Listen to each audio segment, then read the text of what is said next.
Noodles and the O-Dog on TSN 1050.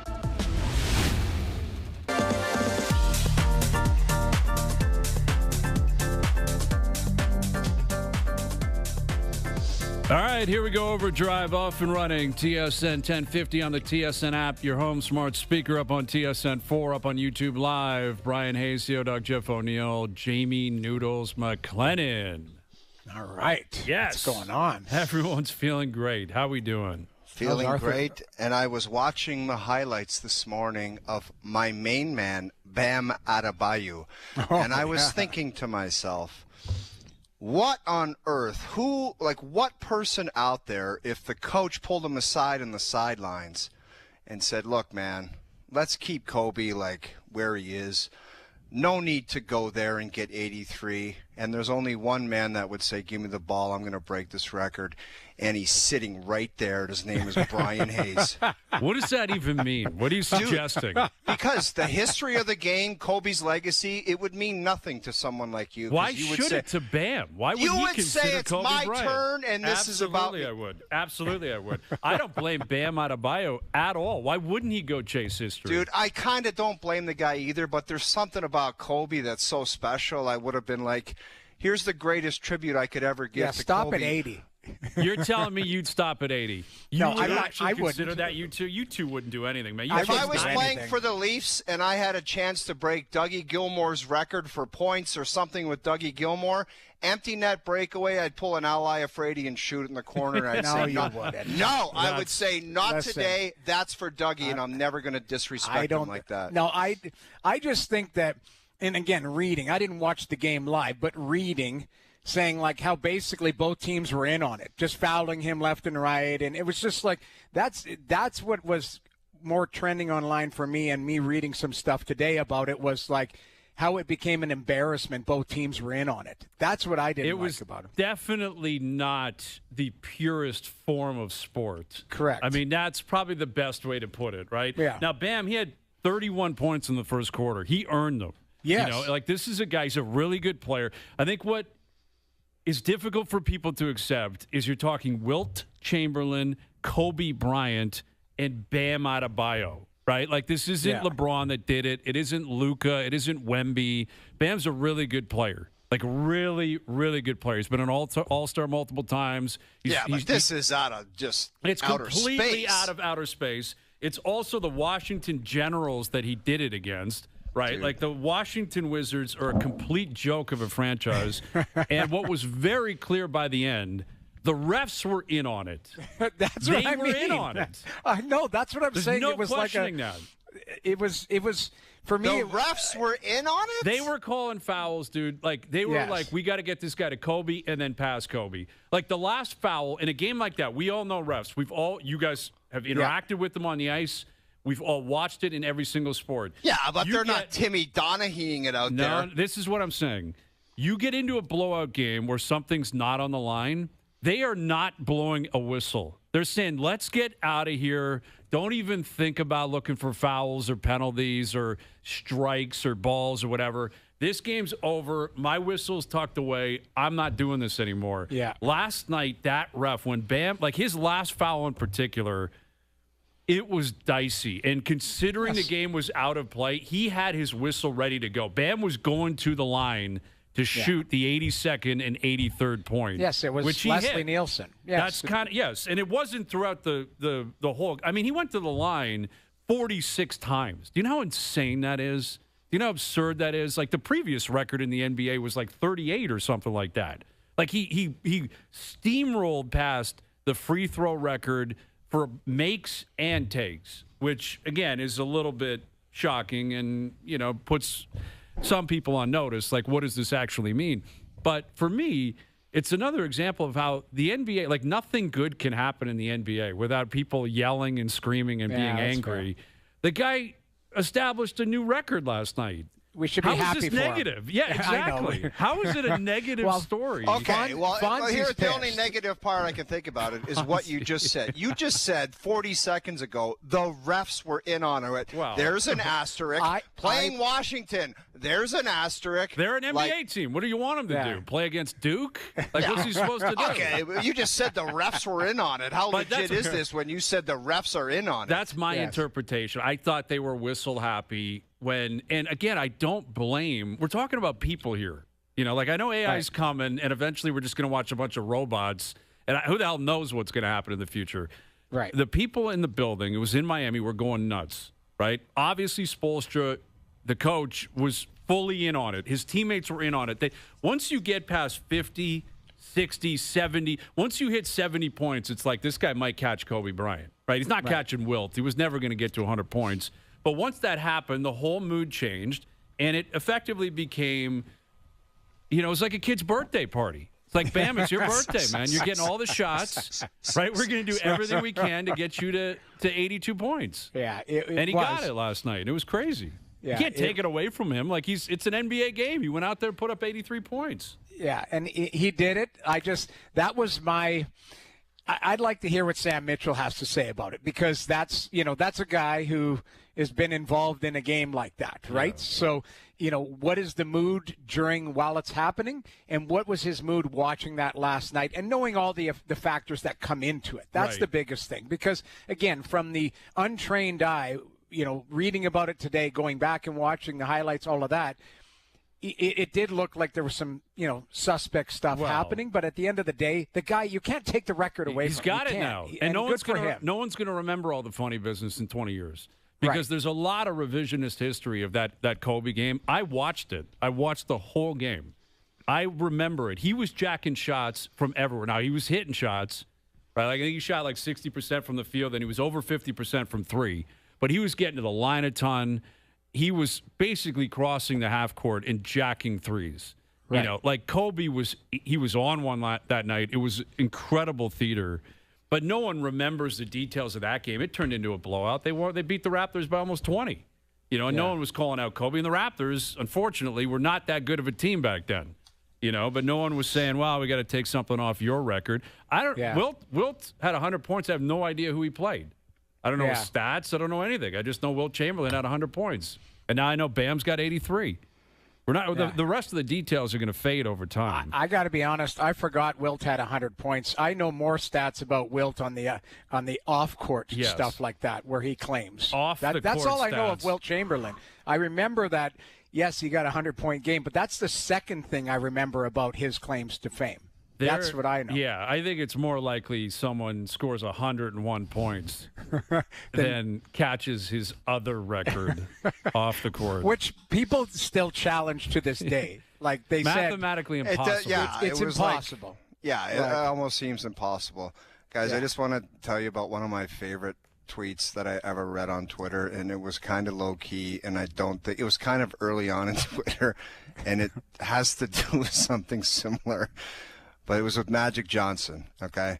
Yeah. It was his wife's birthday, and I believe his wife's name is Cookie. Yes. Yeah. And Magic tweeted out a picture of a new car, and he said, "I surprised Cookie with a new car for her birthday." And a comedian, I don't remember his name, underneath it wrote, "Your surprises for your wife are getting way better every time you come up with a surprise." He's had a lot of them over his lifetime. I mean, that's a road. Yes, that's a road.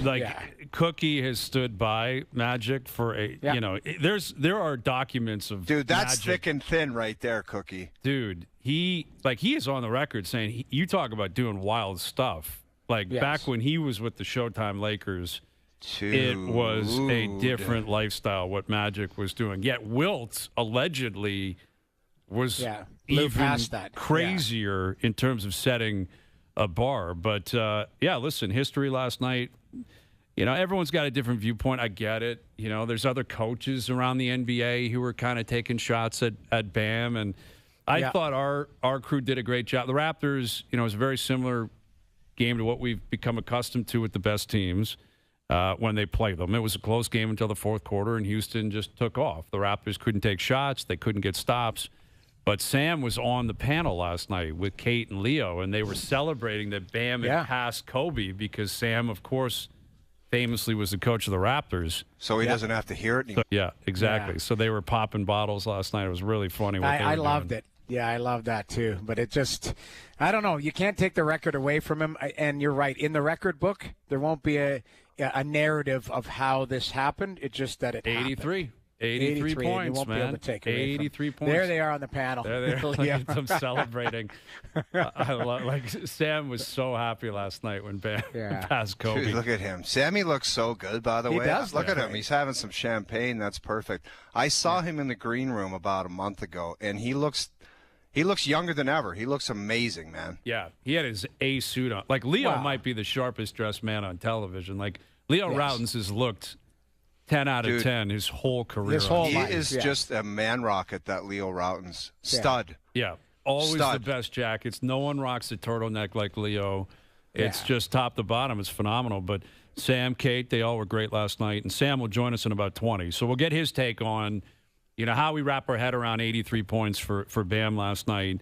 Last night was one of the craziest Tuesday nights I've ever experienced because there was lots of good viewing last night. I will tell you that. Amazing, man. It was amazing. Like, you obviously had the Leafs and the Raptors playing last night. You had Canada beating Puerto Rico, which was amazing. That was an awesome game. You had the Americans losing to Italy, and now Mark DeRosa's in a blender, their manager, in terms of whether or not they had punched their ticket or not. We'll get to that a little bit later on. He didn't know. He thought the Americans, prior to the game last night, had already punched their ticket into the elimination round. And they haven't. And they lost to Italy last night. And they were getting pumped by Italy last night. And if Mexico beats Italy by a score of 4-3, 4-2, 4-1, anything like that, Mexico and Italy are through and the Americans are going home. So DeRosa is taking a lot of heat for not knowing exactly where his team stands. As he should. As he should, absolutely. So that's up on the screen right there, the WC's World Baseball Classic scenarios. Italy and the USA advance if Italy wins tonight. If Mexico wins and scores 5+ runs, then Mexico and the U.S. advance. And Mexico wins and scores 4 or fewer, Mexico and Italy advance. Very confusing way of doing tiebreakers. Like, easiest thing that you have to figure out is allow your fans to follow along. But it's a really complicated way of them doing tiebreakers, and I think people are completely confused. Dude, you see that picture from Czech? The dude's an electrician. And he got a standing ovation in Japan yesterday. Dude, he's a full-time electrician, and he wheels out on the mound in the World Baseball Classic and tosses a gem. Yes. Yeah. Got a standing O. Like a standing O in Japan. Like that. Those are the coolest stories, man. That's Hollywood stuff. You get the electrician out there buttering his arm up. I can't wait to watch that movie. The guy that's just putting together some electrical boxes on a condo complex, and it's called he gets Major an League. email and just starts chucking it in the backyard with his son to get ready. Yeah. Throwing wrenches to warm up. I love that guy. Exactly. Yeah, that was a great story. So we'll see. Canada's currently playing against Cuba right now, so we'll keep you updated on what happens there. If they win their group. If they lose, they're out. So, you had that going on. You had a bunch of hockey stories going on, hockey games last night. The Leafs unsurprisingly lost. They made a game of it, though. I was concerned early on. Oh, the first period was actually – I was laughing. I'm watching it. I'm like, this is hilarious. Like, they got outshot 18-5, down 2-0. Nobody showed a pulse. Yeah. I thought it was going to be 6 or 7-0 after the first period. I told you. I thought for sure. What was the final? 3-1? I had that schedule as a 5-1 loss. 3-1. Yeah, but just don't – you got to do yourselves a favor. Like, don't give it the old we're pros and this and then go out and play like that night after night because it's just ridiculous. Yeah. It's ridiculous. Like, the season's gone. We get it. But there's just nothing out there. Just mail in the points. Like, mail in the points. But I said this yesterday. There's too many games to – like, you can't just play – 17 games in a row. They like might, that. Noodles. They might. Dude, I'm actually starting to change my mind on this. Yeah. I am because I've followed along in your logic and said, "Oh, you're absolutely right." Like, what is likely to happen is a goalie stands on his head. That's likely going to happen. One of Wall or Stolarz will say, screw it, boys. I'm making 45 saves tonight, and we're winning. It happened in Jersey that night and almost did, but then Jersey got it done. Exactly. Right? So, yes, you might get 2 or 3 of those, but they are legitimately within striking distance now following into the bottom 5. Like, it can happen. Like Nashville jumped over them last night. They're looking back on teams. The Rangers are picking up some points. St. Louis, I think, picked up a point. Like, it is not out of the realm of possibility. They could drop to 4th or 5th from the bottom. It's not going to be easy, not because of the Leafs, but because the other teams aren't likely to win a ton, and they're likely tanking, and they're moving for better positioning within the lottery. But if they have not had one game where they've been impressive since they've returned from the break. Not one. There is not one game. They've lost 8 in a row. That's 8 games. I can give you a period here. There, you said they bounced back in the second yesterday. The third was I thought somewhat evenly played. Yeah, I'm sure I could give you a few periods where I'd say, that was a good bounce back, or they maybe controlled play, but they have not been the better team once through 8 games. Their schedule is very difficult, and again, if the goaltending gives you an option just by the nature of the position. If one of them gets hot, they could pick up some wins. But I am starting to flip to the point where I'm not sure it doesn't matter how many games they play. If they're going to play like that, they're going to lose 8 of 10. Like, they're just, how are you going to win games? Yeah, they can't score, they can't defend, and, what's the goalie? I mean, you're right. The goalie can steal some, but I'm just more... where's Austin Matthews at in all of this? I thought he was awful last night. Yeah, I thought he didn't have his A game. No. He hasn't had his there's got to be once, something wrong with him. For his whole season, and if there is, and it needs, I don't know, shut the guy down. I don't know whether he needs medical attention on something. He's clearly not healthy. There's no chance in hell that guy, who is regarded as one of the best players in the world, can go out there and play like he's playing and be 100% healthy. Not possible.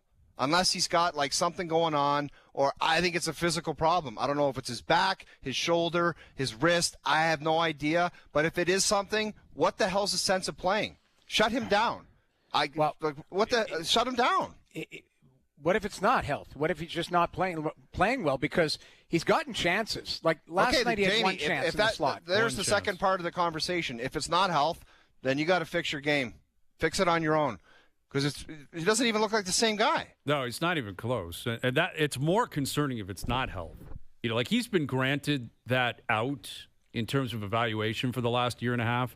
When you consider where he was this time 2 years ago, it was the greatest season ever, in Leaf history. It really was. Yeah. I mean, he was chasing 70 goals 2 years ago. Not 5, not 8 years ago. 24 months ago. This guy was sitting on 54 goals and chasing 70, and we were sitting there saying, this guy's going to do it. They're going was to the must-watch TV, too. Must-watch TV. And for the last year and a half, it is a falling off a cliff that is unparalleled. I mean, the 2 greatest individual seasons in my lifetime would be Gilmore in 92-93 and Matthews 2 years ago. Gilmore in 92-93 had 127 points. The next year he had 111. Dougie didn't go to 64 points the next year. And last year it was, he's got to be injured, which I believe he was. Yes. It can't just consistently the rest of your career be you're injured. And if it is, then this is a chronic, we have the answer. It's chronic. It's chronic, and it's a real problem because I can't explain the precipitous drop-off from greatest performance, what a word, greatest performance I've ever seen in a Leaf jersey 2 years ago. Every night was electric. Every night was man, this guy's going to rip home 1 or 2. All it was how many is he going to get? Absolutely. To what we're watching now. And I understand the mentality of this team's going to miss. There's probably disconnect with the staff. Guys have been traded. I can empathize with that. I understand it. But to this extreme where it's where is this guy? Where is he? What is he doing? He's the leader. He's got to be embarrassed by all of this. I'm talking the team and the losing. He's got to be. You're waiting for him, and if he's not going to do it, Bo Grew isn't going to. You know what I mean? This guy just sent me a tweet, and he said, What if he's just not good enough anymore? Not possible. He's in the like everybody says, the prime of your career is like 26 to 30. How could he just not be good enough anymore? It's like, I get it. He's played in the All-Star games. It's not like there's deep run. Like, it's just not possible. He's just not good enough anymore. Not to this extent. Like, not no. Like, this is, if you were to watch him play since the break. Now, he went to the Olympics, and he had a huge win. It was the pinnacle of his career. So did a lot of other guys. I get it. I understand that. And then he came back here, and it's a weird vibe, and they're losing. But if you watched him play the last 8 games, you would never in a million years be able to reference the MVP season, the Rockets, the Chase and 70 season. You'd say, I can't even see that. Like, right. I can't see it. It's not. There's no chance. Because it just I don't see anything in his game that makes me even recognize him out there. The only reason for him to be moving around the way he is that there's something wrong with him. And if he's like, I fully understand that there's distractions in the game because people have no idea what's going on in people's lives, and sometimes you're off. So I don't know, he's just not himself, and I think it's got to be physical. So if it is, why is he playing? Well, like, get it fixed if there's a way to fix it. Let me ask you this quickly, and Noodles, you can go first. Yeah, go ahead. If he wants out, is this how it would look?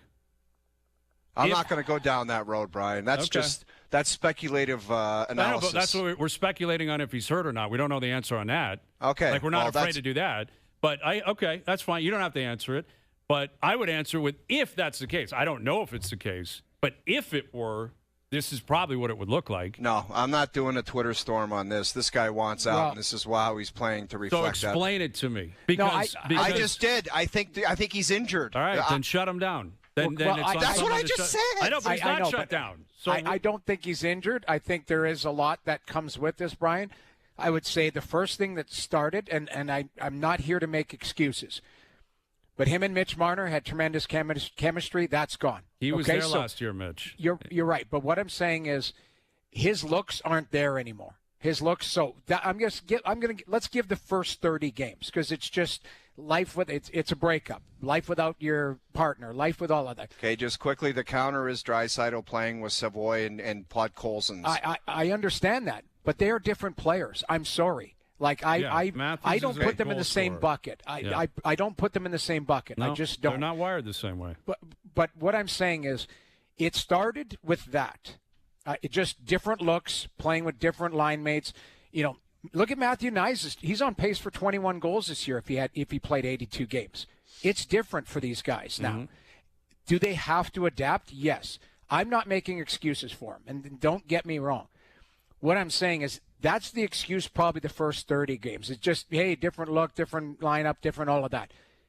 What's been going on recently, I would be more concerned. If this guy had 10 shot attempts and was hitting posts and missing wide open nets, we've seen that a little bit, but not consistently. There were nights, and most nights, this is where I'm going with this, most nights with Austin Matthews, if you looked at his shot attempts and how much he controlled the play and with the puck, it would just be, we would be saying it's just a matter of time before this guy scores, because he's missing nets, he's doing all these things. Yeah, it doesn't happen now. That hasn't happened. Let me just throw this at you. If I had a little game show and it was hockey-based, and I said, name the player on the Maple Leafs that has one 5-on-5 point in his last 10 games, who would you pick? Steven Lorentz? Steven Lorentz. Or Steven Lorentz. Yeah. That player that I just mentioned in that stat is Austin Matthews. Yes. Yeah, and who would have ever thought that? Al's He's got to be injured. I'm sorry. Well, listen, I don't want to say I hope he is, and I know it's coming. People are going to go nuts on me. Here we go, Hayes. You're jumping on Matthews. Well, they should. No, they shouldn't, because he plays the games. You referenced the stat there. Let me change the player, and you tell me how you would react. Okay. If Phil Kessel had 1 point, 5-on-5 in 10 games, and this team had lost 8 in a row, what would you say about Phil? He's checked out, or that there's something not right. You'd go nuts. If Dion Phaneuf had the equivalent statistic on the defensive side, 1 hit in his last 5 games, and captain of the team, and they played like this, people would be going nuts on Dion. Nuts. Agreed. So let's be consistent. We keep referencing it hasn't been this bad in 10 or 11 years. That's accurate. Yeah. Okay. It's 10 or true. 11 years, it was Dion and Phil that were just getting rocked, right? Yeah, and agreed. I'm sorry, Austin's doing the equivalent right now. I'll just summarize it like this, and you just mentioned it. What's the sense of playing if you are injured? And if you're not, then you got a long way to go to get your game back in order, because it's, like I said, it's 1.5 on 5 in 10 games. That is not even close to Austin Matthews. Right. Yeah. So, and that's what's it's like flummoxing, man. You're like watching them, and like I keep using these words Holy that are outrageous. Flummoxed. Did you watch CNN this morning? I'm flummoxed by what's happening. Jesus, Murphy. And yeah, I mean, I just it's tough. It's tough to watch Listen, because the guy he's been so great for so long, and I believe he will be great again. Like I don't. Let me clarify that. I don't believe this is. I don't believe it. I don't believe he's just going to be a 70-point guy that scores 28 goals. I think he's too good. I don't know. I can't explain it. Watching him is very difficult to explain.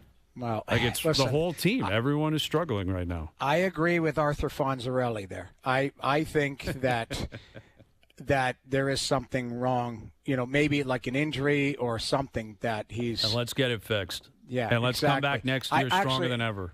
Joe, just throw up a picture. Just throw up a picture of what I got there. Oh, look at these two. That is a phenomenal look. I think it's amazing. The Fonz dog. The Fonz. Tank, Haney, and Fonz. You guys don't like the leather jacket? Toe dog? I think it's amazing. I'm honest to God, like that. You came on air 2 seconds in. I saw you. I'm like, that is a glorious jacket. It's glorious. No, I know when you guys say that, when you say glorious, like, listen, sorry, you guys don't like style. Sorry. I had to live through a Kung Fu episode. Hey, you guys want to go nuts on my leather jacket? I love it. I think it's amazing. I think it's a great look. Just No, like you don't. Noodles I know was. you don't. So stop being an idiot. I do. I really do. Oh, really? I Just like think my it's great. poncho when you guys played La Bamba and you said you loved That the was poncho. different. was You had medically shoulder induced. surgery. That was medically induced. You had to medically induce. I think the leather coat is amazing. But, you know, with the white shirt and all that, the first thing I thought about was Fonzie. And that was one of my favorite shows growing up. It was they jumped the shark. And this show has probably jumped the shark. We have jumped the shark on the Matthews conversation. Listen, I'm asking questions that I think every Leaf fan is asking. Again, So- it's not a running out of town. Like, I'm not entertaining that garbage because that's not what it is. Like, you can't sit there and just say, I'm too afraid to criticize anyone. Right. He's not playing well. The whole team's not playing well. They're in a dark place, and he's the captain. Willie hasn't been great. Riley's taking his licks on this show. You know, when he's been great, and 2 years ago you would have listened to me and said, dude, what are you, related to this guy? Like, back off, relax. It's fair. But you got to call a spade a spade. The team is in a bad place. You can't just sputter out of control for 25 games down the stretch. But it kind of feels like that's where it's going. That's where I'm at. I just think that we're not in the final 5 games and just doing a postmortem. There's too many games. We can't come in here. Like, I'm fine with them losing last night. Here. You're right. And individually, you're right. Nobody should be – you should, with respect, talk about individual play. Austin Matthews, if you said 18 months ago, this guy's had 1 even strength point in 10 games, you would say, what's wrong? Yeah. And that's what you brought up. And you made a good point. And you said, this guy's either hurt or something's up. Are you hurt, Fonz? What happened there? You just blow your shoulder out? No, he burnt his tongue. I did. I microwaved my coffee too much, and I didn't know how much I heated it up, and I took a big gulp, and it burnt the inside of my mouth. Are you okay? Like that's the worst feeling in the world. Pizza, hot pizza, cheese on your tongue. I almost had to spit it right out on top of my TV screen. It was so hot. Anyway, let's go to break. We got a break. All right. We got Sammy coming up. Sam Mitchell on Bam hitting 83 points last night. The legitimacy of 83 points. And what's up with the Raptors against the best teams? We got Marty Baron on the show today. Yes, we got Marty great call, coming up. Marty. Talk about me and Donnie Buffalo's Sabres. Yeah. We're going to a game. We're getting jerseys. Buffalo. We're getting Peter Millar golf shirts with the Sabres logo on it. And his is going to say Donnie Buffalo, mine O-Dog underneath the logo. I love it. It just makes too much sense. All right, does. so we got big plans today. And players' picks. We're getting the picks on the players. OverDrive continues. TSN 1050 and up on YouTube Live.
On TSN 1050, your Toronto Raptors take on the Phoenix Suns. Jams it down! Take that with you! Coverage starts at 7 p.m. Got it! Hear it all on TSN 1050. The Raptors live here.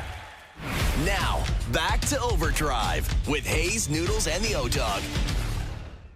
Sunday, Monday, happy days. Tuesday, Wednesday, happy days. Thursday, Friday, happy days. I didn't do that. I didn't do that. It was Oh, not really? me. I wouldn't Dude, do the guy that. behind the glass is 17. So how did he come up with this song? He's a big Happy Days guy. No, always he has- isn't. He No, always he has isn't. been. Noodles, I swear know on my dude, kid's you're head. the only guy here that knows Happy Days, and you did it. Just like I you did did not. La Bamba, you jammed me up with Mullen. Because I know how you were laughing and how you're laughing now. You Okay. told Listen Steve to this song. Kerwin, It's a great song. Steve Kerwin. Steve Kerwin, the alligator hunter. You told him. I'm telling you right now, I will fully admit on this show, 10 years later or whatever, how many years? 7 years later, La Bamba was my idea. Yes. because So I is this. told Mullen. So is no, this. this one. No, I All will right, say this. We got Sam. We got Sam on. He doesn't want to hear us talk about shoulder injuries. And I'll bet you Sam's a leather jacket guy. Yes, I of course. He's got guarantee high you. fashion. Sam He is a knows what he's fashionable guy. Here he is, our TSN and Son NBA analyst, Sam Mitchell. What's happening, Sam? What's up, guys? How are we feeling after Bam passed Kobe last night? I thought you guys were phenomenal on the panel last night. It's too bad Kate outed you for drinking ginger ale, but was it that much of a celebration for you or what? No, it really wasn't, guys. And you know me, man. I never really think about it. I get a kind of a kick out of it when people call me on the anniversary and talk about it and get my perspective. It was never something I was embarrassed about. Look, obviously you don't want something like that to happen, as a player or as a coach, but it happened. And I don't look at it as it was good or bad. I just look at it as one of the many experiences that I experienced as a player and a coach. Guys, I was fortunate enough to be on the floor when Reggie Miller scored those baskets against the Knicks. And I often wondered, how did the Knicks feel? How did John Starks feel, after I fouled him and he goes down to the free throw line, the other end, and missed 2 free throws. So I've been a part of a lot of different experiences. Some came out to my favor, some didn't. But I never looked at those things when I look back on my career as good or bad. I just look at those things as experiences. And, the fact that, I had that connection and that thing happen, that night happened with Kobe Bryant. And, guys, the beautiful thing for me was that years later I got a chance to interview Kobe when I was doing a show with Sirius. And it was not a highlight of his career. It was, when we talked about it, it was something that he had to do that night to win that game. And so I always felt like if he put it in that perspective and he did it, where do I put it? And so it was just something that it happened. I was a part of, but I was a part of a lot of different experiences throughout my career. Sam, what do you think about just, do you think somebody would have went up to him and said, do you really want to do this? Or do you think that was in question? And just the legitimacy of it. Our host, Dave, here, he thought that the refs were in on it. And playing a terrible team. Not in on it. Those are the exact words you said. They were whistle happy at the end of the game. I think the refs were more than happy to see Bam get to 83 points. And all of you guys know this. We've been guilty of this in our life about a lot of things. We've all sat around. I know when I was a player and a guy got dropped 50 on somebody. You're sitting in the locker room. Man, that'll never happen to me. Before I let that happen, I foul him. I do this. I break his arm. As a coach, when a guy scores 70, man, I never let that happen to my team. I put 5 guys on him. I do this. You sit around and you talk about all this stuff with all this bravado and stuff. We all do it. Everybody who's an athlete, who played or coached, always in their coaching rooms, in the locker room with players say these things. But guess what? If you play this game, if you coach this game, anything can happen. And so my thing for the young coach that this happened to is that deal with it. People going to think you're a dummy. They're going to think you're the worst coach ever. But that's part of being in this business. It comes with it. Now, learn from it. You can either grow from it or you can let this really crush you. Understand something, coach. Yeah, the players are going to put it on you. You know, I did an interview today with Dave Festuck, and he was like, well, a couple of players after that game threw you under the bus. No, you know what? What do you think players going to do? It ain't never the player's fault when you're a coach. That just comes with the territory. So, guys, again, that's just the nature of the beast. It's something that happened. Understand it, grow from it. But, you know, you got to learn to put this in the proper perspective as a young coach. And it's only going to make you better if you're tough and if you grow from it. But it's just part of the business, man. And so I never let it get to me because I always felt like I was tough enough. I could handle the good. Look, man, I handled all the praise that came with Coach of the Year when I won that. So handle the things that come with Kobe Bryant dropping 81 on your team. So Sam, you watched obviously up close and personal the Kobe one last night's game. Was there a lot of difference in the context of it? Like you say, Brian, and we were talking about it earlier, whether the refs were in it, the other team, or, you know, you watched and you said Kobe needed to do that night what was possible to win that game. You know, are the games side by side, were they a lot different and how they arrived at the 80-plus points? Absolutely. I don't think Kobe shot 43 free throws. Exactly. There was a lot of fouling going on. And I hear what you guys are saying, but think of it from Bam's perspective. If Bam is out there playing hard and the other team is fouling, what are the referees supposed to do? Because this is what happens. They're fouling. Bam don't get the call. Now, Bam gets mad. The coach gets mad. Altercation happens. Now what? The referees have a responsibility. Their job is not to watch the score. That ain't their job. Anytime I hear an official say, well, I was watching the score and I decided, no, you're cheating. Your job, the score, every time there's a trip up and down the court, the game should be 0-0. If you're watching the score or if you are aware of who's got how many fouls, you are cheating. That's just my feeling. So if the other guys out there are playing and fouling, if you're trying to lose, like Washington, people think they're tanking, trying to lose, if you put guys out there that don't know how to play, that's on the Washington Wizards. That's on their organization. That's on them. I'm not going to take anything away from Bam or Coach Spo. Look, guys, this may be the greatest thing that ever happens to Bam. Mm-hmm. Why should Coach Spo take this opportunity away from him? It's on Washington to stop it. And the fact that Miami, they committed some fouls to try to give Bam more opportunities. Hey, man, if you're Washington, go stop it. We tried everything that I could think of as a coach to try to stop Kobe, to stop him not only from getting to 81, but to win the game. And to his credit and to his greatness, he did it. I felt like my players tried hard. I know myself as a coach, I coached my butt off that night. He was just better. Live with it and deal with it. We're in conversation with Sam Mitchell here. Dave, go ahead. Yes, thank you. Sam, you mentioned Coach Spoelstra, and I appreciated his postgame. He took he didn't apologize for anything. Like, it's his guy. Of course, and he was all in on it, and they chased it and they got it. What I found interesting was other coaches in the league going on the record after their games, like Udoka did last night, J.J. Redick in L.A. last night, and they seem to take issue with it and the way the game played out. Do you think Spoelstra's got to explain himself? Oh, okay. To so the now other we're coaches? throwing rocks in glass houses, right? Well, that's what they were doing. We need to point out some of the things that they've done, and I'm not going to get into that, guys. It's not my job to protect Erik Spoelstra. He's won championship. He's considered the best coach in the league. Those two guys can learn a lot from Coach Spo. But this is what I would say to those guys, all right? Who do you owe allegiance to? Does Coach Spoelstra owe allegiance to Bam, or does he owe it to other guys around the league? My job is to take care of my guys. If I'm looking at my guys' eyes in that huddle, a guy that, by the way, goes out there and lays it on the line every night for me, a guy that goes out there at 6'8" and plays undersized as a center and get the crap beat out of him every night and never complain. He got a chance to do something only one other player, and to break a record and move past a guy like Kobe Bryant, who's an all-time great.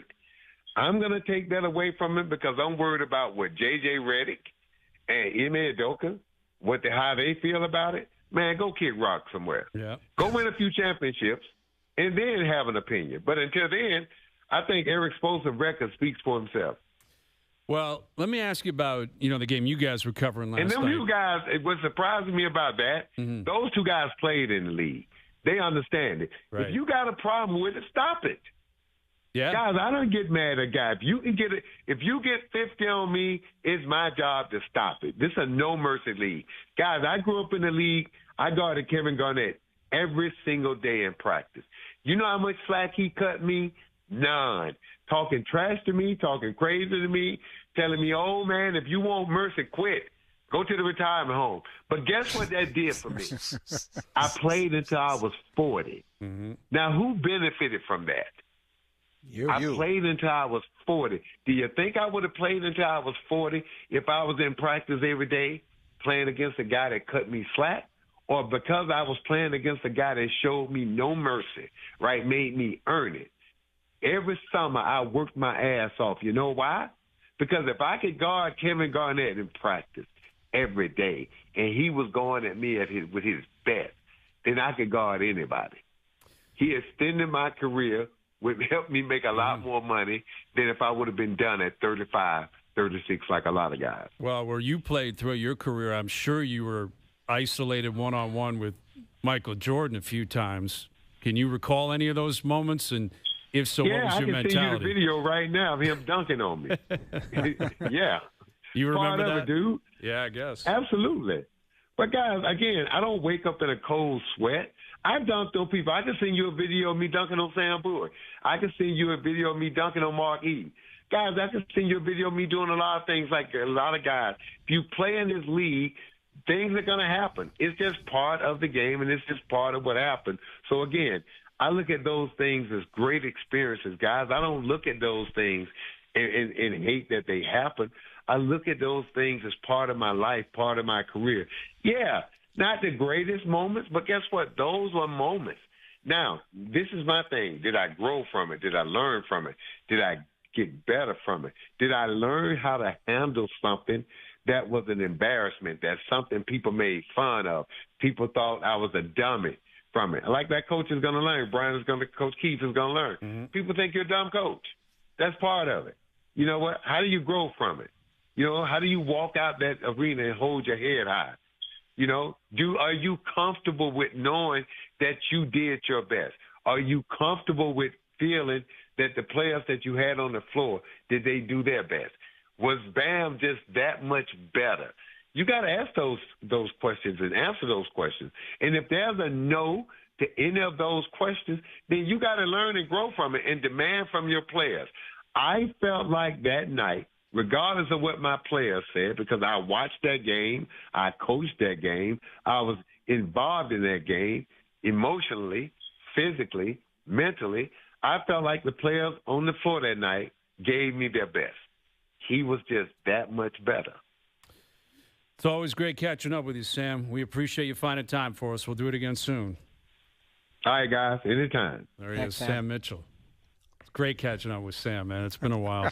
Sammy and Dave, they make magic. You got to explain the Dave part. Okay, well, I'm not going to explain it while in the middle of an inside joke. There was a time back in the day where Sammy Boy kept calling Hayes Dave.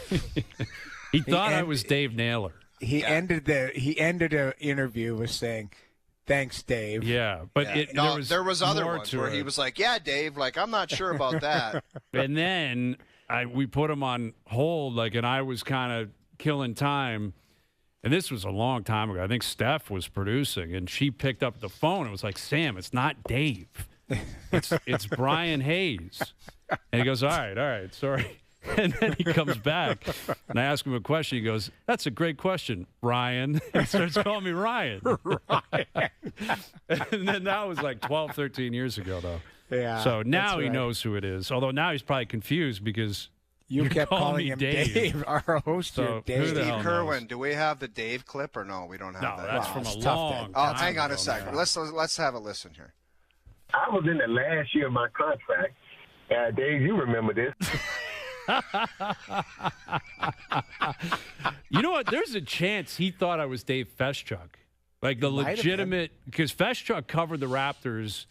That was his beat when Sam was coaching. Yeah, I know, but but I don't think Feschuk was even doing radio. Yeah, appearances. Dave was a day oneer here at TSN Oh, okay. Radio. Dave's Okay, been I here for wasn't aware of 15 that. years. Oh, yeah, he's been doing stuff with us for 15 years. So I don't know. I don't know why he thought I would know, period, or why I was Dave. But Yeah. anyway, we didn't even I get was into in the last year of my contract. Dave, you remember this. Oh, man, Sammy is something else. He still owes us around at Augusta. Apparently. And he was like adamant. Yeah, that was never going to happen, but it was a nice try by us. All right, the players starting tomorrow. We'll get to our picks in about an hour. We got Marty Baron coming up. OverDrive continues up on YouTube Live.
On TSN 1050, your Toronto Raptors take on the Phoenix Suns. Jams it down. Take that with you. Coverage starts at 7 p.m. Got it! Hear it all on TSN 1050. The Raptors live here.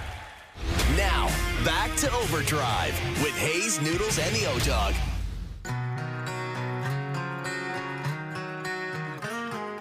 Last night we let the liquor. All right, OverDrive continues, powered by FanDuel. We've got Marty Baron in about 10 minutes. On the Sabres, what a win for the Oilers last night. And we'll get into the McKinnon thing. I don't recall seeing a guy get kicked out for running the goalie. I don't remember ever seeing that before. I totally agree with the coach. I thought the defenseman knocked him into the goaltender. I think he was going in there aggressively, but the contact was made from push from Nurse. When have you ever seen McKinnon run over a goaltender like he? Well, listen. I thought I was surprised that it was a 5 in a game, but I also. You have to control yourself going in. He didn't. Jamie, he wasn't pushed that much. You look at Nurse's head almost came off his body on that. There was nothing that was changing that animal from going to that crease. I know, but do we have the clip of it? Like, let's go through this. Let's be player safety right now. I think the only way he goes into the goaltender is because of Darnell Nurse. Okay, but he's still charging the blue paint. Like you're charging the blue paint. He is, but when a guy as big as strong, watch Darnell Nurse here, right at the very end. He pushes him right into the goaltender. There is contact, 100%. But you know what? He might still run into the goalie there, even if he doesn't hit Nurse. Yeah. And that's the only thing that I would say is Connor Ingram has no chance. He's got that's his blue paint. But Jamie, I think all taxes in when you factored in that and you make an educated assessment of what happened there, it's a 2-minute minor for interference. Yeah, I thought it was goalie interference for 2 minutes. 5 I thought was rich, but man, oh man, like that Ingram. That was a big hit, man. That's a big collision. That was man. a big hit. Huge. All right, more on that into the next hour. Marty coming up, his take on, you got Ottawa, Montreal tonight, and we'll get back into the WBC. This Max Crosby story's wild. Crazy. Your boy down in Vegas is probably snapping at a PF Chang's right now. Hour 2 coming up. OverDrive continues. TSN 1050 and on TSN 4.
The Oscars, Sunday, 6:30, 4:30 Mountain, live on CTV. Stream on Crave.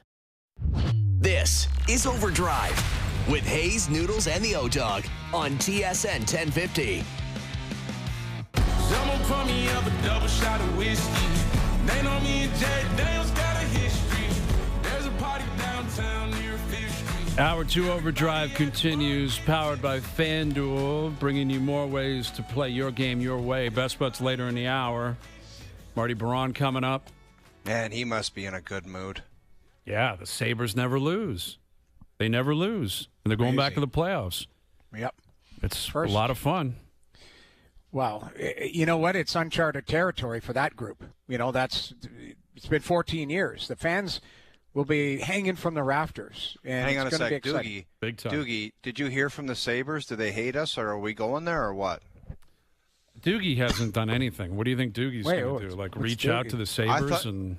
I thought we were going to do a show there, their first home playoff game. Well, they have 17 games left in the regular season. They're not we need some making pre-planning. plans. We want to get into some playoff atmosphere. We We're might not have going to be ask. doing it in this. Doogie's not going to be able to figure it out. You know who is? Marty Biron. That guy's like the mayor of the city. Mm-hmm. Him and Rob Ray, they run that city. No, we can't ask Rob Ray. I don't think he's going to help us. But Why? I don't know why. Like, there's some sort of like, does this guy hate my guts? No, what did I do? I can't imagine. I mean, you did say he had a mascot head. No, but... and it was in tongue in cheek, and I told him I love the guy. The guy's a great guy, and we've squashed it since. So I mean, I would hope. But then his buddies bring up that picture the other day that probably agitated him. Yeah, I think he's staring agitated. at my face. All right, But so we won't ask Rob Ray, but we'll ask Marty. Doogie's got no insight on Western New York. Doogie's not pulling any strings. Isn't the guy? He's our producer. He's the one that makes that call. Okay. Wow. All right, we'll rely on Doogie. Doogie, you're up. Let us know what you got. I think we should go down there and we can have a show, if not at the rink, maybe close to it. P.F. Chang's there. We're not going to Buffalo to go to P.F. Chang's, dude. I'll eat there. I'm the Anchor Bar. Yeah, exactly. The Anchor you Bar gotta would be go great. to one of the main wing spots in Buffalo. Like, you have to. Yeah, I agree. But it would be a good road trip if we could have some fun with it. And why not? I mean, it'd be interesting to see who they would play. If they end up first in the Atlantic. Dude, that's the amazing thing. Like, not only have they turned things around, they have a 4-point buffer on the division.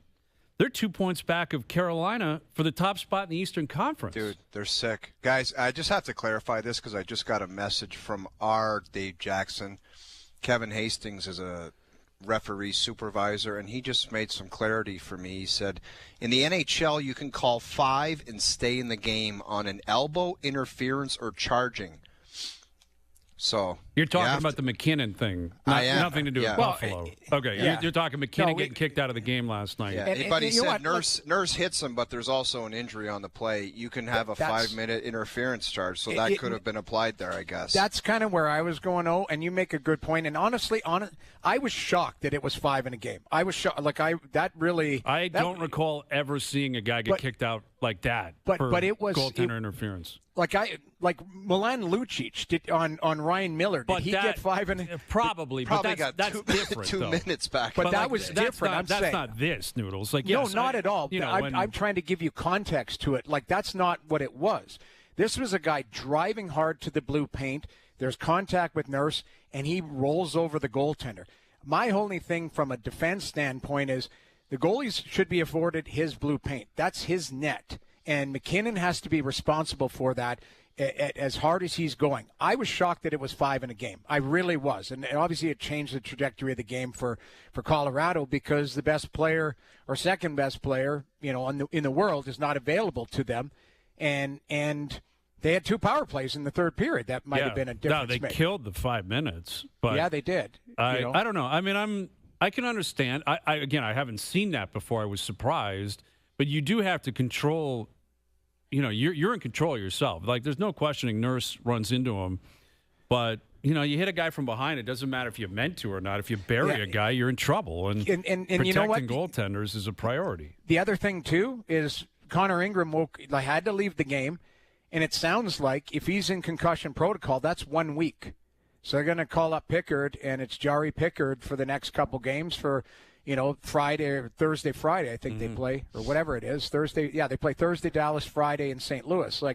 That's Calvin Pickard. That was a big win for Edmonton last night, man. I thought they played really well. They played well. I thought they played really well. Do you see that little spin around, little offside, same side one-timer shot from Jesus? So sick. And it was Draisaitl too. What a play, Jesus. Yeah. For him to spin on a dime like that, and like Draisaitl, and then just rip that home like it was nothing, man. Right. That's a hard shot. It's kind of like totally. McDavid was pretty quiet in the night. He was trying to get going, but Colorado did a really good job on it. Like, that was a really good game. Like, we know what we expect out of Colorado. Edmonton, I wasn't sure. Especially, they gave up a goal, 30 seconds in, and you're going, oh, this is going to get ugly. They needed a statement win. And they had it. They played well. I thought all their players played well. I thought they did. Yeah, I thought they looked good last night. Like, they played with pace and structure. They didn't give up a lot. They didn't give up a ton last night. Yeah. Edmonton with a big win. They needed that. They beat Vegas on Sunday, and now they're off to Dallas. Like, this is a tough stretch, but and if they can get through this road trip, that's the one thing. Like, compete, playing defense, like that hasn't been there consistently for that group. At least we've seen what they're capable of in the last couple games. We'll see if it takes or not. That's the thing. Here's our main man, Marty Baron, the king of Buffalo. Yes, TSN Hockey Analyst, the mayor of Buffalo, joining us here on the Maple Toyota Hotline. Marty, we might need a hookup from you, right? We're thinking of coming down to Buffalo in the playoffs. Let's ask him the real question. Mon ami, if you think, because Brian Hayes has taken a lot of shots at the Sabres over the last 10 years, and some of them are deserved, okay? But if we wanted to kind of get involved in the playoff kind of hype and we wanted to set up OverDrive at the Sabres' first home playoff game, would they say, go stuff it, you guys were mean to us in the past? They would say, come on in, and we welcome you. You want front and center in the atrium? We're going to have you. Actually, it's funny because one of our, crew member and, he's doing some work with highlights and production and all of that. He texted me and he goes, tell the OverDrive boys, because he listens to you guys all the time. Tell the OverDrive guys that if they want to come, we will set it up. We will roll the red carpet out. We will make it happen. Like, it would be so good. You guys are more than welcome. I love it. I can't wait. It's always been a second home for me. I've always been a Buffalo fan. Well, you are a Bills fan, and we did call. The Bills. I will say he's this. a Packers fan. Well, what are you Bills talking are my about? AFC team. They're my The AFC team. The Bills are his cheat team, and I'll tell you why. Because at the starting of the season, Marty, Brian Hayes and I picked the Bills to win the Super Bowl. Josh Allen, my favorite player. I love Josh Allen. And it didn't work out, but we have given Buffalo lots of love. You know how much I care for Robert. I don't know what was going on the other night with that picture of mine. I text you and say, what the hell is going on here? Why didn't people just leave this guy alone when it comes to me? What's going on there? That was a great picture. So the one side had your rookie card picture, the mullet, the great look, Noodles. That was fantastic. And then on the back side, it basically said to Razor, I don't know. I don't remember where he's from, but it basically said, we stick together. So that was people from back home, like Razor's from, Ontario. And that was people from his hometown that were like, we have your back. So they were trying to show a bad picture of you, Noodles. I thought it was fantastic. And they basically were saying they have Razor's back. But I'll tell you this, if you come down to Buffalo, Rob Ray's got some reinforcement. I mean, Logan Stanley and Razor were, together after the game yesterday. Razor had to go on a box to be at regular height, but they developed a partnership now. So you may have to talk to Logan Stanley before you get to Razor.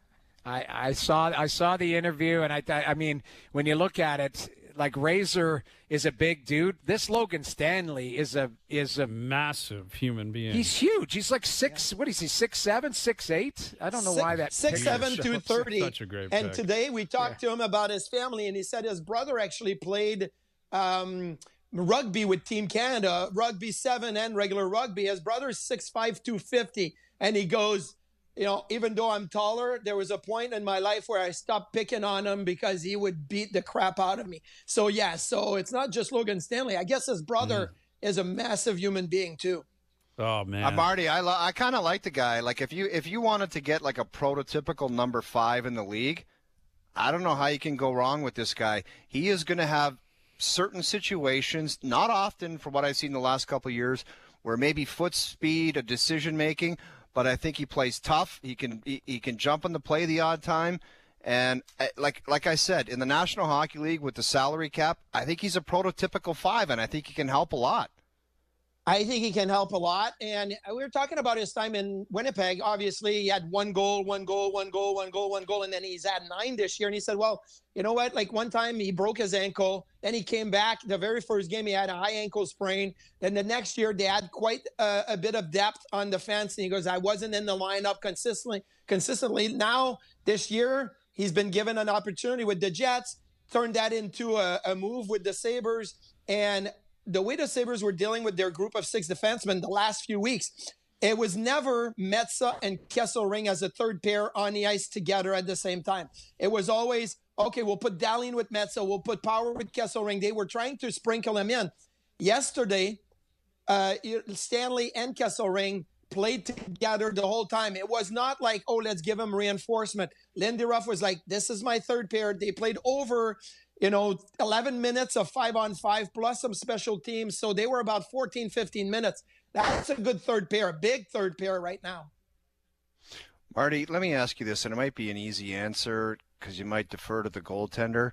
But, like, other than Tage Thompson, like, what is key for the Sabres? We know they're going to make the playoffs now. What is the key to success? Like, is it secondary scoring like a Josh Norris tuck? Like, what is the key for them to be the real deal come playoff time? Oh, the reason they are where they are right now is that there's not one answer to that, O-Dog, but you look at their depth on forward, right? So if you want to go Benson, Thompson, Tuck, and Norris with Doan and Ostlund, then all of a sudden you got this line of Zucker, McLeod, and Quinn, and you look at them last night. Quinn has a hat trick, Zucker has another goal. They've been really, really good and steady. So it doesn't have to be Tage Thompson. Now, he had an 11-game point streak going, so that's awesome. And Alex Stuck's got a point streak going, and that's awesome too. But you can kind of go in with your top 9, right? Your top 3 lines.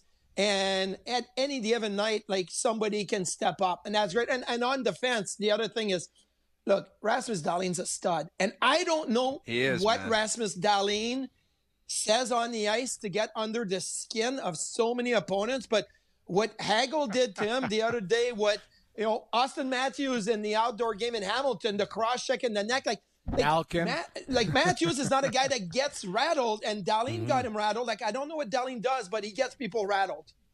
He really does. Yeah. Marty, I might answer my own question. I think maybe one of the keys for the team to be real deal Holyfield, if Owen Power can kind of be invested and, like, get angry and be ready, as opposed to a guy that takes 2 or 3 years of playoff hockey to get adjusted to that. You know what I mean? Like, if he's all in and he's cross-checking guys and he's hitting guys and he's, like, excited to be a part of the playoffs, and maybe it's a difference maker, because there's always difference makers in any series and any playoff run. If he can be that guy right away and understand what's coming ahead, because if he's not, it might be the difference between winning or losing. I'm not putting it all on one guy, but he could be the ultimate difference maker. I don't know that he'll ever be. Yeah, I don't know that he'll ever be that guy, like Chris Pronger type defenseman. But if you're going to get a puck in the corner and you just stiffen a shoulder into a guy and you come out of the corner with the puck and you make a play. Right. That would be, and he's done that this year.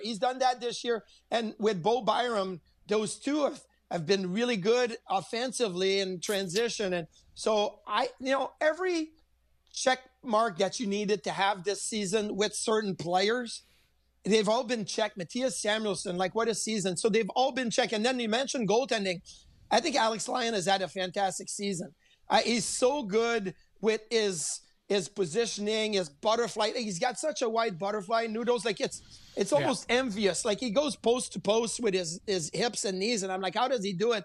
And Luukkonen has so much raw athletic abilities. They may be a team that will rotate in the playoffs. They may go Lyon game 1, Luukkonen game 2, and keep it going, because it's worked for them since the start of December. Well, we were talking about Rob Ray a few moments ago, and there's this Twitter account that plays all these old school clips from, like, the crazy days with Ray and Brad May and Barnaby, and The clip was going viral recently where Gino Ojic ran Dominic Hasek, and then Barnaby just literally dropped his gloves and ran at Sean Burke, and there were tilts everywhere. The reason I bring that up is we were talking about the McKinnon play last night on Ingram. And whether there's we haven't talked about the discussion of whether or not there's a responsibility for the Oilers to seek retribution. Gino Ojic and McKinnon are clearly not the same player. Right. But, yes. The protection of goaltenders in the modern game, it's one of those topics that you don't talk about it every day until it pops up and you have to, and I'm curious where you guys stand on it. Marty, you can jump in. Noodles, you jump in next. But, yeah. I mean, that was pretty vicious last night. McKinnon's not a nasty player. But where do you stand on the evergreen topic of protecting goalies? So, I mean, obviously I love the goalies and I want them protected. But when I watched that play live last night, I come back after the Sabres game. I turn on the TV. This game is on. I'm like, oh, this is exciting. I'm going to watch it. I didn't even think it was a penalty. And no, McKinnon walks that fine line and he's reckless at times with the way that how fast he goes. But I look at this. You want to give him a minor penalty for goalie interference? Go ahead. But the reason why Ingram got hurt and the reason why the collision was so big is Darnell Nurse pushing just that little touch makes you look at the feet of McKinnon. They went 12 inches to the right. Now the center mass hits Ingram. I think there's a way you can protect the goalies. Number one, call goalie interference penalties. Don't just be like, no, we'll review it if it goes in or whatever. They seem to always take the approach of, unless it's a goal, we're not going to talk about it. So you want guys to not go in the crease willy-nilly like this, call penalties. But last night, I'm sorry, but if Edmonton wants retribution, go to your defenseman, and that made and it's a hard play for Nurse. He's trying to stop McKinnon, but that happened right there. Yeah, he was going hard to the net.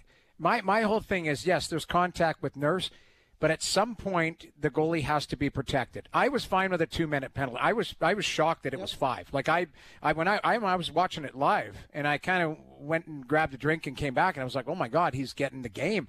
Now they took, how long was that review?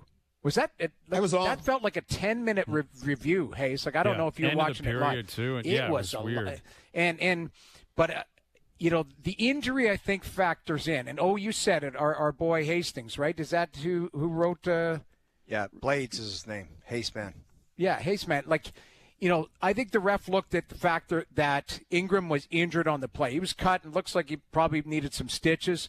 And it sounds like he's, concussed on that. So, I think the injury factors in as well. Like he was legitimately hurt. Like that's not a goaltender that's dropping and faking it. Like that was a massive collision. And ultimately McKinnon skates like an absolute horse, and he's a beast, and he's a strong man. And there was contact with Nurse, no doubt about that. But at some point you still have to protect the goaltender. So I was fine with a 2-minute penalty, but I saw you can make the argument on both sides. Jared Bednar is he was steaming. He was hot. Now, obviously, not happy, and rightfully so. He's protecting his player. Keep in mind that Nathan McKinnon's not the third-line player. He could arguably the second-best player on the planet. That's another good point about the refs throwing him out. Like, should you take that into consideration? Right. I know they're not supposed to. Guys, has there been any? I haven't seen an update. Is there further a meeting? There's nothing like that, is there? No, he's not going to. I don't think there's. No. I think it's the game misconduct. But I think that you look at it. I haven't seen an update on Ingram other than what Knobloch said last night, saying that he was talking about Jari and probably Jari having to play at least in the next little bit. Mm-hmm. So that looked like a massive collision. No, it was. And he was hurt. It was a big one. Yeah, but the injury, I get Noodles. I get the injury, but was it on McKinnon? And then maybe you say McKinnon was going to go to the crease on his own before the Nurse contact, but I'm like, okay, so I took a Zdeno Chara slap shot in the forehead one time, and it cut me in the forehead through my mask. Are we going to give Chara a 5-minute penalty for having that hard of a shot? It's like injuries are going to happen. It's part of the game. I just think that if we're going to give 5 minutes for that, okay, in 2 months we'll be in the playoffs. McKinnon goes in game, 7, whatever, and makes that same play, gets bumped by the defenseman. Now all of a sudden we say, oh, we have history of a 5-minute and given the game to the player. I think that's dangerous to do that. the game I thought was, but again, you look back at what I just think you've got to protect the goaltender. That's their crease. Like he has the right to hold his ice. McKinnon, whether he's pushed or not, he has to make an effort to get out of the way. And he was moving so fast and so violently, it was a split-second thing. There was no intention to hurt the goaltender, but there was intention to go hard to the blue paint. And that's where I think you have to be responsible for yourself and give yourself a little leeway to find a way to get out of the way, because that's the goalie's ice. That's the only thing that I would say. That's not the goalie behind the net playing it in the player's area. He's in his blue paint, and he should be able to be afforded to make a save and not be run over by an opposing player. And that's where I think the gray area became last night with between the 2 and a 5 and a game and all of that. Well, let me stay in the paint.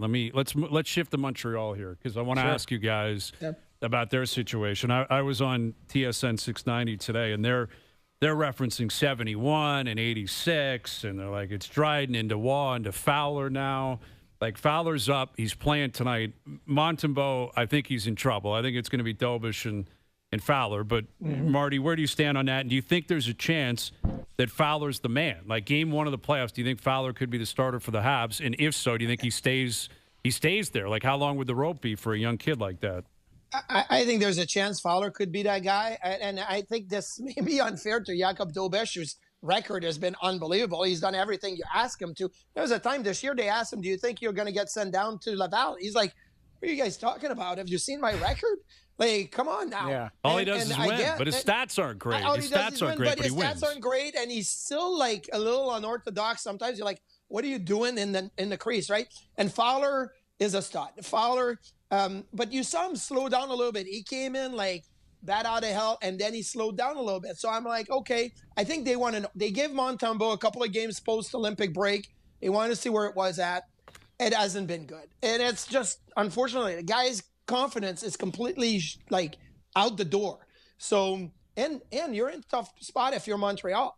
Like, Ottawa's coming back. Like, they're 7 points back of Montreal, but they're only 3 points out, 4 points out of a playoff spot. Like, they're there. Washington's there. Columbus is there. Tonight. Huge game. So, and throwing Fowler in there tells me that they believe the kid could be a factor down the stretch. Well, Marty, to get you out of here, we're going to do a little something. We usually do a mini Jerry's percent. No. We usually do a mini Jerry's percentage, but today we're going to do a mini dis or dat for you. Okay? Yes. Okay, here it is. Austin Matthews. Here's the dis, okay? He's injured and something is nagging him, and that's why his performance is what it is. And the dat is he's just kind of had enough and he doesn't want to do it. Like, in your assessment, is it dis or dat? Can I go with the other thing? The other thing is combine the two of them together. Okay, so I think that he's been dealing with something. I didn't know we played the other thing. A little bit of the other thing. The other thing is there. So how about this? When you look at the data, his shot has dropped every year for the last 5 years in miles per hour and the highest speed and all of it. I think there's something physically. I also think that, look, he used to play with Marner and Nyes, and then when he scored 60 and was MVP, it was Marner and Bunting and a couple of guys that can get him the puck, that can go and press. Now he's playing with like Nyes and Domi or Michelli or whatnot. It's completely different. I think he's like, guys, unless you get me somebody, like, I'm out, right? So I think it's combine those and the other thing. I like that. A little bit of this, a little bit of that. A little bit of everything. Or the other thing. I think I think there's something to that, because listen, he like Max Domi, we referenced a stat that Matthews has only 1 point. He's got 1 assist in his last 10 games, 5-on-5. Domi's got 0 points, 5-on-5 in his last 10 games, and he's been playing with Max a ton. Bobby McMahon's not here anymore, but McMahon's a straight line up and down guy. Like, he's not a cerebral player. And, you know, I don't dispute that. I don't know how it doesn't excuse him for checking out with the rest of his team. He's not alone, but they're all playing so poorly right now, Marty. Like, you'd expect more out of the captain. You know, like, he's got to. They were lucky that it was 2-1 yesterday. It felt like 5-1, 6-1 game, and it was 2-1, Yes. and they were still in there. Like, hey, they were lucky for that. Absolutely. Yeah. All right, Marty. Well, start laying the framework on the boys getting down there. We're looking forward to it. Playoff game. We want to do the show in the concourse 4 to 6. Or at the We'll wing make it house. happen. What was I'll the talk name to of the my wing boss house? tomorrow, and we'll set it up. Okay. Shoot some. What's the best wing spot in Buffalo, Marty? Well, I mean, my place is called Bar Bill Tavern. It's in East Aurora, New York. It's a little joint. It's awesome. Across the street, there's a place called Main and Hamlin. It's very much the same. So those two are the best for me. Downtown, you got Gabriel's Gate, who's really good. Duff's is really good. Obviously, the Anchor Bar, you got to go and try it. But you guys could do a tour. Like, you could go and try. People will bring them to you for a test. You know, right there. We don't do Duffs anymore. The guy jammed Hayes up and screwed him over, so we don't do it. That's we okay. don't, We're not going to have we don't do them. them That's anymore. Yeah. Yeah, I went in there looking for freebies, and he looked at me like he had never seen me before. It was the twin brother. That's why. I know. I think he does actually have a twin. Oh, no way. There's a brother there, I think. You got I think pissed at a guy that wasn't even the right guy? Well, allegedly. I mean, we did a wing eating thing. We gave these guys $10,000 so much. worth The of guy free. came in and sat beside us and watched us make pigs of TV. ourselves. And then Best I go in friends. there 2 days later. I'm like, hey, how are you? He looks at me like sideways. Yeah. He's like, who Can the I hell help are you? you? Like, yeah. He's like, $89.99 right there. I'm like, are you nuts? Okay. Another option US. is there Boston US Pizza in also. Buffalo? U.S. Yeah, Boston Pizza. We could Is there a possibly BP get that. in That's a great. BP in Marty, is there Buffalo? Boston we don't Pizza in have Buffalo? BP. No, we have a place Okay. called I guarantee you, though, really good the too. Niagara Falls, right Niagara downtown, Falls, there's New got to York. be a BP that oversees. On the we Canadian do the side, show. not on the U.S. There side. is. I've had There is. drinks there. I had drinks Me there too. last summer. It's an awesome bar. It's Yeah. it's huge. It's a great spot. Right We're down either that going to main be in the street. concourse or we're going to be at the Boston Pizza in the Falls, I and we're love going to the game after. Marty, All right. we love you, buddy. Thanks for doing The this. best. Yeah, he's awesome. And yes, I'm going to start working on that tomorrow. Can't wait.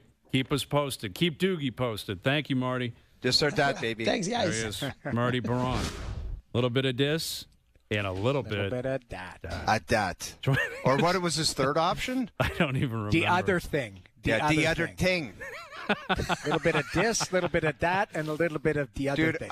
the one thing I find fascinating, the one thing that happened to me when I lived in North Carolina for 10 years is, like, I stopped saying out, like, because every time I said it, somebody would be like, what are you, that, it's out. Yeah. Like your dialect would change. Yeah, Like just a little bit, like words like that, because you get called. It'd be like, "What is out?" Like, or whatever the word. Like, so you just get a little bit. And I used to. My best friend is a lawyer who was from Michigan, and it was like out. Like it was. You just start talking a tiny bit differently. Marty's been living in Buffalo for 30 years. And there's no sign of Buffalo in that, Dude, man. he sounds as Quebec City as you can find. Dude, It's he brilliant. sounds like he crawled out of a fishing hut in northern Quebec every time I It's see so him. good. It's so good. It's the best. It's the best. It's absolutely the best. He is the best. Joining us here on the Maple Toyota Hotline. Red Tag Days are here with the all-electric Toyota BZ. Goes from 0 to 100 in just 5.1 seconds and charges from 10 to 80% in just 30 minutes. Dropped by Maple Toyota today. Yeah, I was referencing the Sabres kind of throwback Twitter account. I think it was Barnaby who was tweeting about it because there was a video that was going around of Mayday just pummeling some guy. Like, May was so tough. Brad May was so tough. Dude, and he Rob was Ray. so tough, man. He was so It was tough. like a trio. Those three guys, Rob Ray, Ray, May, Barnaby, and and Barnaby. May. Yeah. Yeah. Lunatic. Like a lot of people forget, everyone talks about Hasek and Michael Pekka. You know, they had some really good players, but those guys, like, they were a major factor on their team. Brad May, Rob Ray, and Barney. Because they just, you know, I saw it. I obviously didn't partake in those events, but I had a line on my team of Kelly Chase, Stu Grimson, and Mark Janssens. And if those six guys decided that they were going to screw around, they were going to screw around. And it was just like, oh, my God. It was, Dude. it was different times back then because I know. you're right. Like, I had Tony Twist, Rudy Postchek, and Kelly Chase in St. Louis. And the joke was the race for Chase because everybody wanted to fight Chaser because he was smaller than those other two monsters. And Twister was known as, like, the guy. I think Twister was probably one of the biggest heavyweights in the league. I mean, there's, you know, Stu Grimson, there was Probert, there was, Kosher, Dude, Joey those guys, Kosher. you know how close I was Rob with Ray? Chaser Yeah. when he played in Hartford. Like he took me under his wing. He was such a great guy. Yeah. And then he went back to St. Louis, and we went into St. Louis, and Gary Roberts grabbed this guy and beat the piss out of him. His name was like Pilon or something. Rich Pilon? No. It wasn't Rich Pilon. He was a European defenseman, and Robs just grabbed him. Ricard Pearson. Yes, that guy. Gary Roberts grabbed that Ricard Pearson and beat the living crap out of this guy. So I'm looking around and I'm like, okay, Rob's wanted to kill that guy. I was just gingerly skating back to my bench, and Chaser, as good as a buddy as he is, and Twister stand up and say, well, now you're dead. And I'm like, guys, why am I responsible for Roy going out there and killing that guy? I didn't do anything. The whole night, I thought Chaser was going to grab me and dummy me. And that Twister, man, you could hear that guy breathing when he was forechecking. And he just didn't want to hit you. Like, he wanted to crush every single bone in your body. I'll never forget that. Those two monsters standing up saying, well, now you got to die. And I'm like, those guys Tony totally Twist. normal. Yeah, like totally normal. The game was so different back then. Those tough guys, they policed the game because they neutralized each other. And they said, Yzerman, you want to go? Like, I will never forget, Tyson Nash went after Yzerman in Detroit, and we were playing for St. Louis. And Joey Kosher said, okay, if this is what it's going to be like, then we're going to have a problem. We're going to go after Brett Hall. We're going to go after Pierre Turgeon. And the guys in the room were like, Nasher, knock it off, because we're going to have the tough guys will cancel out each other, and then all hell's going to break loose. I'm almost positive, Jamie, if I didn't know Chaser, I would have been picking my teeth out of the ice. Like, if I was just Joe Blow on another team and Roy did that to that guy. Well, who was it? Ricardo Pearson? Ricard That's Pearson. not even a star player either. Like the guy. And, dude, he was not a fight. I don't know what happened, but he got dummied. I feel bad. I feel bad. Ricard Pearson was a great guy. He's a scout to this day. But Noodles, the guy seems like you want to bring the guy home to meet your daughter, sweetest guy in the world. But something happened, and Rob's just killed the guy. And I don't know why he did it. But I think I heard a story about Twister, and I don't know if this is true, and I'm not trying to poke fun at it because it was serious. I heard that Twister got in a motorcycle accident, and he went airborne and landed on both of his cowboy boots, and his jeans split right off of his body. Like, he landed on his feet. He broke his pelvis. Like, I remember that. It was an awful, awful accident. Oh. They thought his career was done. He worked his way back. Like, this guy's not human. Like, Tony Twist is one of the toughest. He landed on his feet. Twister's and his doing jeans media ripped a little off. bit now. We should have him on. Well, I've told you Twister. about his Chaser, Kelly Chaser and Brett Hall have that podcast. Yeah, Twister's on there all the time. He's on, and they tell a story that I'm not going to do justice to. I was howling laughing. Because you guys have always told me Brett Hall was like the quickest guy on the bench. So sharp. And would talk to... They tell a story when Twist got called up for the first time. And he put himself offside. He flipped the puck up and skated offside. And they're like, we've never seen anyone do that before. And Hall goes, who the hell gave this guy a jersey? And Twister. Then he beat the piss out of a guy the next shift. And Hall goes, never mind, or something like that. Mind. Like, now I know why. But putting yourself offside is crazy. I was laughing so hard. I was standing beside Pat along the bench grabbing a water, and Nathan Parrott. Nathan Parrott was on the Leafs team. Yep. And we were just doing a standard drill in practice, and it was a pass from the corner, stop it and take a shot. And my guy Nate stopped it, and it kind of just flipped up on edge before he shot it. And he took a shot and almost kind of undercut it, and he hit himself in the forehead. And I was standing beside Pat, and he goes, God damn it, I've been around a long time. I've never seen that before. Like, he hit himself in the forehead. That's tough to do, man. It is, man. Yeah, tough. And Pat's like, all right, well, you're in the lineup tomorrow night. Yeah. Because he was tough, Nathan Parrott, too. He would get into it. Dude, that guy was so jacked, he would man. Fight. Yeah, there was just a different world, man. It was. Completely different world. You know what we got to do one day? We got to break here, but we should power rank, like maybe by province or something like that. Because, like, you look at how tough Rob Ray's from Ontario, Marty McSorley, Ty Domi, Probert's from Ontario, Manitoba would have got like I think Semenko's from Winnipeg. Saskatchewan Well, might Hayes, have. this is your gig, Hayes, Well, and you I'll got to figure it do out. it. I'll do it. You do it, and it might take you 2 or 3 days, but I want you to rank the National Hockey League fighters by province. Ooh, One. How many provinces You know what? is there? Well, there's 10, but you know what scares me is I'm gonna come up with it, and like Chaser's gonna call me and say, No. "You had Saskatchewan third." Like You're only going to do. There's not room for 10 provinces. I want the top 5 toughest by province, and Okay. you got to name some of the elite guys that made your list. Well, I what can it is. Tell you, I know what it's. Save it. I'll save it. I'll save it. All right, best But bets. guys, we got to take a players break, and picks I got to coming up. show you. I got to show you some heartbreak when we come back from break. Okay. Heartbreak coming up. We'll do that next.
On TSN 1050, your Toronto Raptors take on the Phoenix Suns. Jams it down. Take that with you. Coverage starts at 7 p.m. Got it! Hear it all on TSN 1050. The Raptors live here.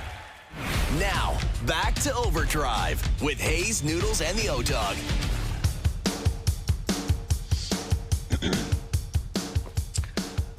All right, I teed up this ultimate heartbreak, and I just want to play this for you guys because it was devastating. An elite Kenyan marathon runner had this thing in the bag. The L.A. Marathon, okay? This guy's about to, look at this, and right at the last second, a substitute teacher from Michigan blows by him and wins the race by 1.1 seconds. I wish you had the viz of how far ahead he was just a little bit before that, but he was about to win. Elite Kenyan marathon runner, and Nathan Martin, a substitute teacher from Michigan, won the race. Wow. Those are sickening to see at the end. Like, credit to the winner because he didn't quit. That's amazing for him to just say, I'm not quitting, and I think I can catch this guy. But the guy that had the lead looked back probably with 100 meters to go and didn't see anybody. Dude, that's what happened. I thought that was the clip I was getting, but Doogie absolutely jammed me up there with that stupid clip. Doogie's in Buffalo. Mentally, Doogie's in Buffalo right now.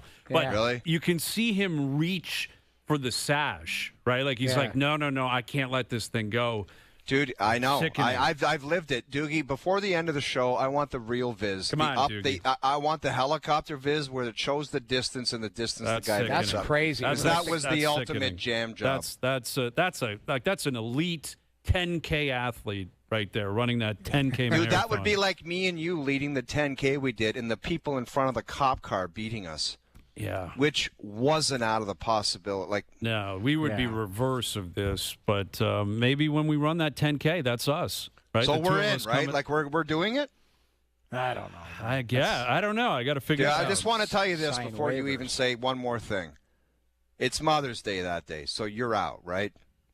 Oh, the Sporting Life 10K that's Mother's Day?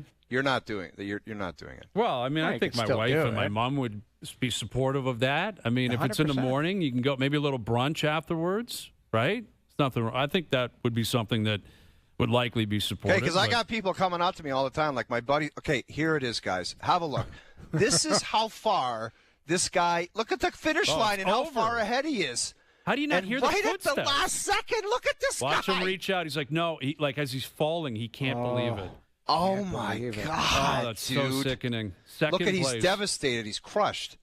Yeah, well, he should be crushed. Like I don't think he high stepped it in. There's one I believe of like a woman who was running, who's got a big smile on her face, being a hero, dancing it in, and someone blows past her right at the end. It's so funny. And then she tries to get it back on rails, and there's no way you can do it. That's the one that has more comedy to it. This one's heartbreaking because I think the guy was running out of energy and just trying to get there. But the woman had a big smile on her face, waving to the crowd, being a hero. She shoulder checked, and I think the girl was on the other side, so she didn't see her. Yeah. And then all of a sudden, by the time that the woman blew by her, it was too late. It was over. It was right at the end, and she was being a complete hero. It might have been for a bronze or something. I don't know if she was winning or she just thought, hey, I'm top 3. But it's a great clip because it really is karma. Like, she was really laying it on thick. And someone blew past her right at the end. You got me thinking about tough guys. I grew up watching a guy, Dave Semenko. Yes, Manitoba. He's from Winnipeg, I think. He's from Winnipeg. I'm just looking I'll tell you what. Passed, if Saski's not the #1 province, there will be. I'm already getting it from people that work here from Saskatchewan. I'm sure you can already guess who this would be. Who's making his case for Saskatchewan? Dude, I am too. I'm afraid for your life if Saski's not #1. I know. Saski might have to be just because of the attitude that some of them carry. And I know who sent you the text, and I know what would have been on the text. Chaser, Joey Koser, Marty McSorley, and it would go on. Wendell Clark. Wendell Clark. Marty's an Ontario Marty's from Ontario. Wendell Clark. Wendell for sure. The guy that I know of and I played with him a little bit with the Rangers, but we played against him. Sandy McCarthy gave some he was people my a roommate. lot. That guy gave a lot of people. Where was Sandy some trouble. from? Was he a Western boy? No, he's from Toronto. I just looked him up. Oh, he's dude, actually a Sandy's Toronto on Ontario's guy. list. That's okay. So now we're talking. See, and the other one, more recent, because he's playing in the league right now. Ross Johnston's from PEI. And PEI has a couple sneaky guys out there. They do. Yeah. They're in consideration. But, your I mean, list is going to blow up, and I think we got to have a fan vote too. And keep in mind, Quebec, like George Larocque, I believe, is from Montreal. Absolutely. Donald correct? Brashear. They're Quebecers. There's a lot of. Where's PJ Stock from? He was gritty, man. PJ, I think, was a Montreal guy. I think PJ's a He might be Quebecer. from. I think you need. This is so ironic. I think you need to add a sixth province, which would be the America. Like, if you can come up with 5 tough guys from the States, do you consider them or screw them? I mean, I'm sure there are 5. Like, there have been 5 tough guys. It's just an idea. It's going to be your project. I don't want to interfere. We're probably missing somebody from the U.S. that is so front and center. Well, there certainly would be. Absolutely. I mean, was Bugard American? Derek Bugard? No, I think he was. He's a Western boy. I think he was Western Canadian. Yeah, Okay. I think, let me look it up quickly. I don't remember. Saskatoon, Saskatchewan. Yeah, so there's another Saskatchewan guy. The Bugard man, the there Boogie were some man. tough guys.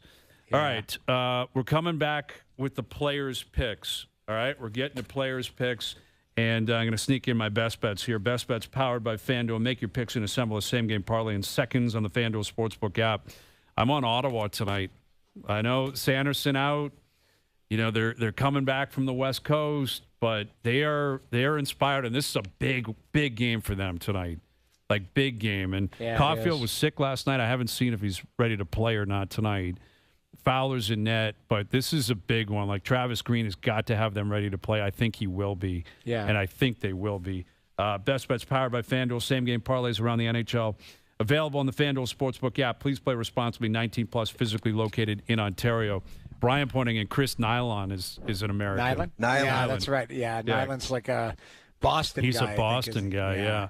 Dude, if Knuckles Nylon heard you say Chris Nylon. I know. Right when I he said might his charge name wrong, the mound. I know it's Nylon.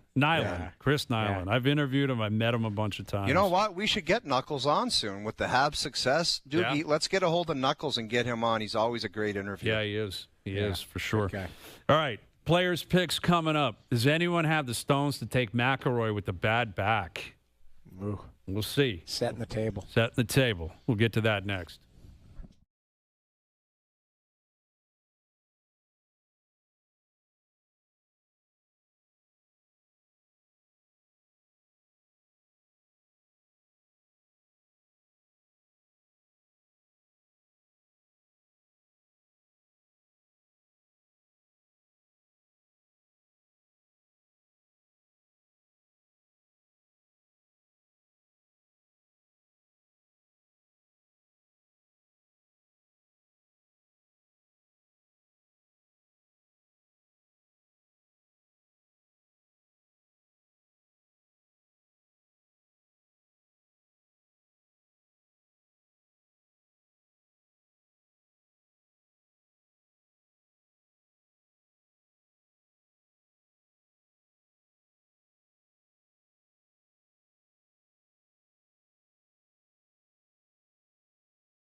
Starts at 7 p.m. Got it! Hear it all on TSN 1050. The Raptors live here. Now, back to Overdrive with Hayes, Noodles, and the O-Dog. All right, here we go. We're into the real heart of the golf season. I love it. The players starting tomorrow. There's been some great tournaments, great action. I feel for Daniel Berger. I still feel for Shane Lowry, like a couple of meltdowns in different fashions over the last 2 weeks. Awful. But it's go time now. We had Brian Rolap, the new commissioner of the PGA Tour, speak today. They want to do more elevated events. They want larger fields. They want to cut. They want to be at bigger markets. I like that guy's action. I think he's a difference maker. He wants change, and I think he took the players seriously when they said this has just got to be a different. I don't like the catering too much to the kind of top-end players. Like, there's got to be a way for other guys to try to get into these tournaments, in my opinion. For sure. You got to be able to build people up. You got to give them opportunities. But I will say, you look at this last weekend, like, you got to be a golf freak to be watching the Puerto Rican Open. But watching Blades Brown play is a lot of fun. Like watching Little John Daly out there. That Luke Clanton was out there. Like, let the younger guys build up on kind of a B tour and let them come over every once in a while. Well, there is avenues, Brian. Like, I think the PGA Tour, they have that next 5 or whatever, where the top 5 guys go to the next signature event or something like that. So there is ways to do it. You obviously got to play well, which I do understand that theory. Play well, you get rewarded. Exactly. The OverDrive PGA picks are brought to you by TaylorMade. It's time to find your new fast with the QI4D drivers. TaylorMade's fastest, most fittable drivers. Learn more at TaylorMadeGolf.ca/QI4D. Oh, you and I can speak from experience. Best driver in the business right now. It is absolutely dialed and lights out. All right, so do you want first pick here? What are we doing? What are we thinking? We know we can say 5-pack. It's going to get to 7 or 8 for a tournament of this magnitude. I'm going to go 2. Scotty Scheffler, Keegan Bradley. Okay. Scotty is struggling a little bit now. He is. You can't putt. He couldn't roll the rocket. Yeah, that's at trouble. Bay Hill. I thought those greens looked a little raunchy, though. I don't know. They weren't weird. happy. Some of the guys were carving them, but yeah. I'm going to take Colin Morikawa and Cameron Young. Both guys red hot right now. I like their action going into this tournament. I like Morikawa because it's a really tricky golf course, and the guy can just hit it straight with those butter fades, and he keeps it in play. Morikawa and who else? And Cameron Young. Cam Young. Not taking McIlroy. The back is troubling. You think so? Yeah, I think he's in trouble. He's going to play, but he's not in a good place. I'm going to take Ludwig and J.J. Spahn. Okay, I like that. I'm going Ricky Fowler and Min Woo Lee, my boy. Rick Fowler, Min Woo Lee. Rick Fowler's not in the Masters yet. All right, my last pick, I'm going to take a Canadian too. Xander and Corey Connors. Okay, I will take Nick Taylor, and I will take my main man, Akshay Bhatia.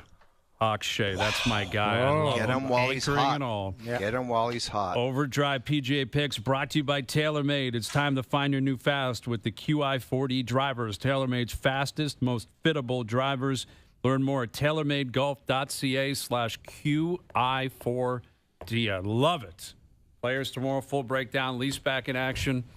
Give me a great one. Thanks to everyone behind the scenes for helping out. We appreciate it. Everyone for tuning in today. TV, radio, podcast, web, and up on YouTube Live.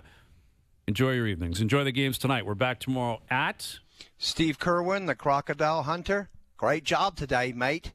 4 p.m. This or that. Well.